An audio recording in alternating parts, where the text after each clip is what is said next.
Hello everyone. Today we are going to talk about two main key points of any language. First one is pronunciation and second one is enunciation. Pronunciation के बारे में तो बहुत से लोगों को already पता होगा कि किसी भी वर्ड की जो करेक्ट साउंड होती है वो बोल पाना इज़ कॉल्ड प्रोनाउंसिएशन।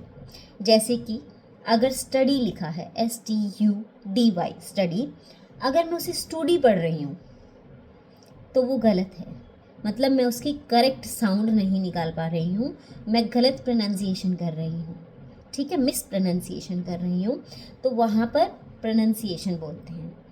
अब एनंसिएशन क्या होता है? जब मैं किसी वर्ड की साउंड को क्लियर नहीं बोल पा रही हूँ।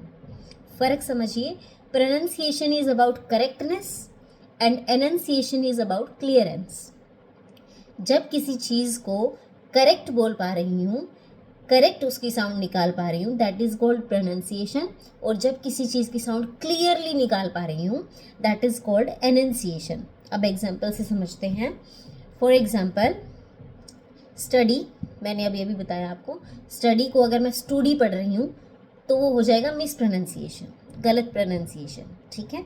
लेकिन स्टडी को मैं पढ़ स्टडी रही हूँ, प्रोनाउंसिएशन सही है लेकिन क्लियरेंस नहीं है। सॉरी, क्लियर नहीं पता चला कि बोला क्या है।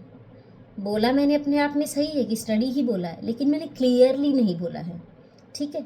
वो आधा अक्षर मैं अपने मुंह में ही खा गई हूँ, या मैंने बहुत स्पीडली बोल दिया है, सामने वाले को समझ में नहीं आया है, तो उसे एनंसिएशन बोलते हैं।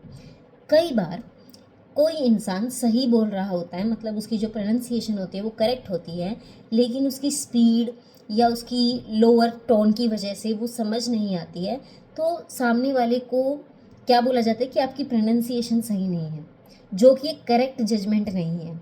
करेक्ट जजमेंट क्या होगी कि आपकी एनंसिएशन सही नहीं है।